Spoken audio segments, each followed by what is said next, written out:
Fórum. Estrategia de divulgación del conocimiento sociojurídico. Presenta la Facultad de Ciencias Jurídicas y Sociales de la Universidad de Caldas. Muchísimas gracias a la Universidad de Caldas por la invitación, en la persona del decano de la Facultad de Ciencias Jurídicas y Sociales, y en especial a Carolina Valencia, que ha corrido con la organización de todo este evento. También agradezco la asistencia de colegas que realizan sus estudios doctorales en la Universidad de Buenos Aires, que tengo el gusto de conversar asiduamente con todos ellos, y realmente es un placer compartir este encuentro aquí en mi primera visita a Manizales. Asimismo, estoy muy complacido de estar en este momento con colegas, profesores de la Universidad de Buenos Aires, de Brasil y de aquí de Colombia. Me refiero a colegas de la Universidad de Buenos Aires, Andrés Botero Bernal, es un profesor nuestro, aunque es de Colombia, también es nuestro. Así que con muchísimo placer.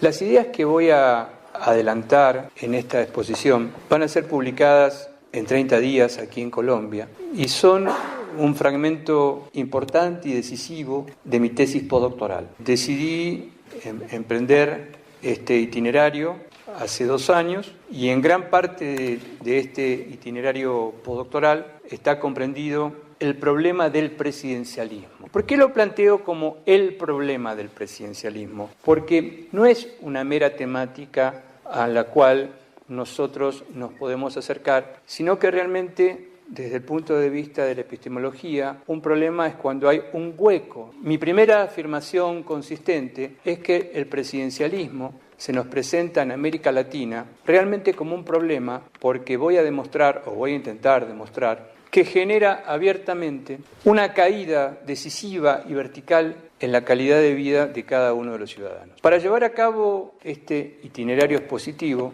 voy a dividir la exposición en varios fragmentos. Les voy a ir anoticiando a ustedes por los sitios que vamos a visitar, para que ustedes y yo podamos compartir este oratorio laico. En primer lugar, el contexto. Vivimos en una región, la región sudamericana, que es un subcontinente cuyas constituciones actualmente, si fuesen compendiadas, tendrían alrededor de casi 2.000 páginas, donde hemos dicho los sudamericanos en las constituciones prácticamente todo lo que podemos decir. Derechos fundamentales, derechos más fundamentales, derecho a tocar el cielo con las manos, derecho a caminar por las montañas, derecho a deslizarse por las montañas, cortes constitucionales, cortes supremas, congresos unicamerales, bicamerales, controles cruzados, controles no cruzados, todo lo que nosotros podemos imaginar desde el punto de vista de la teoría constitucional está contenido en nuestras constituciones. Seré más directo todavía. Es como si tuviésemos un celular de ultimísima generación, el iPhone 17.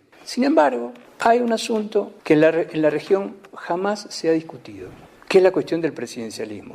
Entonces uno se hace varias preguntas. Dice, ¿por qué solamente en más de 200 años de vida institucional en América Latina solamente han practicado de manera muy breve otra forma que no sea la presidencial? Brasil en la década del 60 y tímidamente Chile en la década del 30. ¿Es que acaso los latinoamericanos, los sudamericanos en particular, estamos tan contentos con el sistema de gobierno?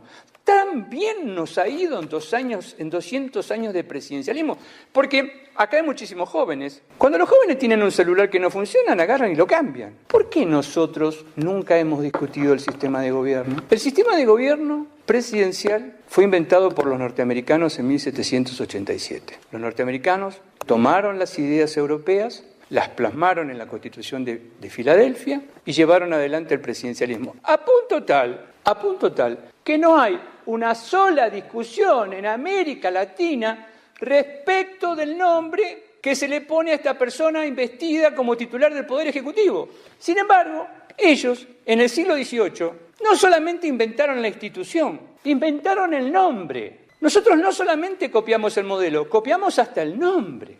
Ellos necesitaban un poder fuerte. Había 2 modelos de país, o 3, pero vamos a sintetizarlo. Había 2 modelos de país en pugna, que en definitiva todo esto iba a tener una primera manifestación en la Guerra de Secesión, en el siglo XIX. Y dentro de las diferentes formas que se habían presentado en la Constitución de Filadelfia, El presidencialismo es la que termina triunfando. Ahora, ¿por qué triunfó el presidencialismo? Hay un libro que se llama El Federalista. En ese libro, El Federalista, escrito para convencer al pueblo de Nueva York que debía suscribir la Constitución de Filadelfia en 1787, uno de los autores, Alexander Hamilton, escribe un artículo diciendo ¿por qué el presidencialismo es diferente de la monarquía? No estoy adelantando mi conclusión. Pero si ustedes hacen el ejercicio de leer el trabajo de Alexander Hamilton, escrito en el siglo XVIII, y piensan que cuando Hamilton en realidad nos está diciendo que son diferentes, en verdad para él son iguales, esta sería la verdadera conclusión. Que estaban inventando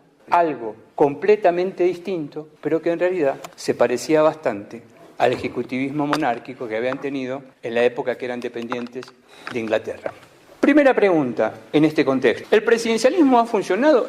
Parece que ha funcionado bastante bien en los Estados Unidos. Ellos han tenido discusión y la literatura es bastante complaciente con el presidencialismo. La literatura constitucionalista registra un solo libro a fines del siglo XIX que se llama La abolición de la presidencia, de un autor llamado Lockwood. Fuera de eso, no hay mayores registros de que los norteamericanos hubiesen estado disconformes. De hecho, en Estados Unidos hay varias cosas que se saben. El horario de la salida del sol y las elecciones presidenciales. En un caso como una ley natural y en este caso como una ley social.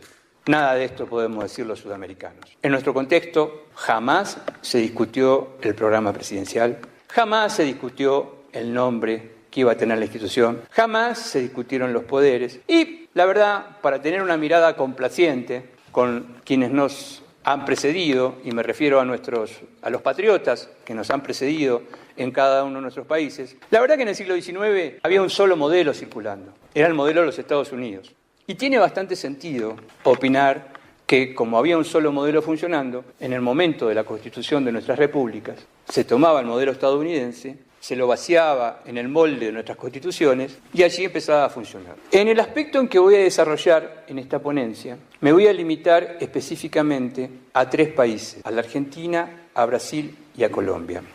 Voy a exponer las razones, la mínima razón es porque creo que son los 3 países más grandes de la región y porque estoy absolutamente convencido que hay una relación innegable entre las posibilidades de eficacia de una constitución y el espacio territorial y la población en que ella se desenvuelve. Seré más claro todavía. No es lo mismo una constitución para 215 millones de habitantes que una constitución para 15. El modo de obligar de una constitución para 215 millones de habitantes como Brasil, 50 millones de habitantes como Colombia, casi 50 como la Argentina, jamás puede ser una norma igual que aquella que fue pensada y gestada para 10, 12 o 15 millones de habitantes. Esto no significa el demérito de ninguna de nuestras repúblicas, pero si nosotros tenemos que pensar en una arquitectura constituyente, esa arquitectura constituyente, evidentemente, a mayor cantidad de ciudadanos, mayor diversidad, mayor pluralidad y mayor complejidad para diseñar un modelo constitucional. Por esa es la razón en la cual he escogido 2 modelos federales, los 2 modelos federales que existen en la región, que no es una cuestión menor. Argentina y Brasil son los países territorialmente más grandes de la región, y acaso habría que preguntarse si podría funcionar otro modelo que no fuese el presidencialismo, y en el caso de Colombia muestra el intento unitario más grande que existe en América del Sur. O sea que se encuentra plenamente justificado. Antes de pasar al anuncio de la tesis y la argumentación que voy a hacer en esta exposición, quiero contarles, y no ser desagradecido con todos ustedes, el final de la película. Les voy a contar el final de la película. Hay un profesor, amigo de muchos de nosotros, que suele hacer esto en la Universidad de Buenos Aires. Nos cae bastante mal, pero lo voy a hacer. En un momento de la investigación, tenía a mi izquierda la Constitución argentina, en el centro la Constitución de Brasil y a mi derecha la Constitución de Colombia. Los poderes de los presidentes. Increíblemente, y aquí sí estoy anticipando la conclusión, ni siquiera me lo había presentado como hipótesis inicial. Comprobé al final del camino, y creo que con esto voy a concitar la atención de todos ustedes, o duplicarla, que los poderes presidenciales de Iván Duque son iguales a los que va a tener Bolsonaro. Y los poderes presidenciales que tiene Bolsonaro van a ser iguales a los que tiene el presidente Macri. ¿Qué quiero decir? que las normas constitucionales de Argentina, Brasil y Colombia dicen básicamente lo mismo. Que la arquitectura normativa sí genera escalofrío, Claudia. Genera escalofrío que el presidente Iván Duque pudiese gobernar Colombia con las mismas normas que tiene la Constitución argentina. No hay prácticamente diferencia y voy a hacer un repaso de todo esto. En la segunda parte que dedico a la exposición es la tesis sustancial que voy a desarrollar. La tesis se monta sobre lo siguiente. El ejecutivismo sudamericano, el presidencialismo sudamericano, es un presidencialismo exageradamente robusto, que muchos lo llaman muy bien hiperpresidencialismo, y que en este hiperpresidencialismo solamente puede lograrse a través de una concentración inusitada de potestades en la persona del presidente de la República, un predominio descomunal del presidente en la vida institucional y ciudadana de la República, concentración y predominio que traerá como consecuencia la alteración, el jaque y acaso el jaque mate de cualquier teoría que se pretenda enunciar respecto del principio divisorio o de la división de poderes. Es interesante que nos preguntemos, una vez que ha sido presentada la tesis aquí con todos ustedes, algunas características generales acerca de los sistemas de gobierno. Sistemas de gobierno en el mundo existen dos, por definición, sistemas de gobierno democráticos. Existen dos, el sistema de gobierno parlamentarista y el sistema de gobierno presidencialista. Sin embargo, no hay dos sistemas de gobierno parlamentarista iguales, porque ni aún pensando en dos sistemas de impronta republicana, como son el alemán de la Constitución de 1949 y el italiano de la Constitución de 1948, nadie en su sano juicio, ni aquí ni en ningún lugar, se le ocurriría decir que el presidencialismo alemán es igual que el presidencialismo italiano. Sin embargo, el parlamentarismo, sin embargo, a la carta se llaman igual. ¿Qué ocurre con el presidencialismo? En el presidencialismo ocurre esto con el tema de la definición. ¿Cómo definimos nosotros, cómo hacemos para definir qué es un sistema de gobierno presidencial? Y básicamente el sistema de gobierno presidencial viene definido por las siguientes características. Primero, hay un líder a la providencia de todo ese proceso político. Quizá la Constitución que de peor manera lo dice, voy a retomarlo más adelante, es la colombiana, creo que es en el artículo 188 cuando dice desmadradamente que el presidente simboliza la unidad nacional. También la voy a elogiar, pero bueno, tocó la crítica primero. ¿Qué va a hacer? Este líder a la providencia, ungido de una manera vertical que ahora vamos a analizar, tendrá estas potestades omnividentes, omniscientes y omnicomprensivas. Vamos a hacer una pequeña escala aquí. Vamos a preguntarnos nosotros, cosa que no nos preguntamos, ¿por qué elegimos presidente por segunda vuelta? ¿Alguna vez se lo preguntaron? Bueno, yo les voy a contar hasta dónde he llegado. ¿Por qué elegimos? ¿De dónde hemos sacado este asunto de la segunda vuelta? Porque ustedes salen de acá, leen la Constitución de los Estados Unidos y dicen, caramba. No sé, ¿cómo se dice acá, caramba? ¿Cómo dicen ustedes? Caramba, caramba.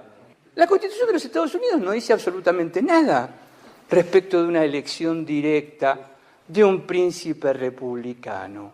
Lo copiamos de la Constitución francesa de Luis Bonaparte, el bonapartismo.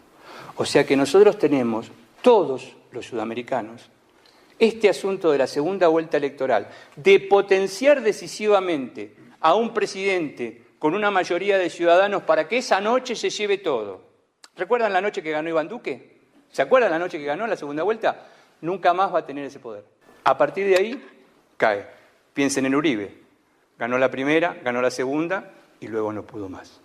Yo pensaría lo mismo para el presidente de la República mía, que ojalá no pueda ganar la próxima elección. La Constitución francesa fue la que por primera vez en la historia inventó este asunto de la segunda vuelta electoral. Ahora, adviertan esta característica. Colombia y Brasil tienen el mismo mecanismo para la selección de este líder providencial. 50% más 1, ese es el presidente de la República. La Argentina es novedosa, en la Argentina no rige exactamente la ley de la gravedad, de la termodinámica y de los cuerpos celestes como en el resto del mundo. En la Argentina, mayoría absoluta no es 50 más 1, como indica la aritmética, sino que en mi país mayoría es 40%. Argentina tiene varias peculiaridades. Una de estas y hay que defenderlas realmente porque somos un país verdaderamente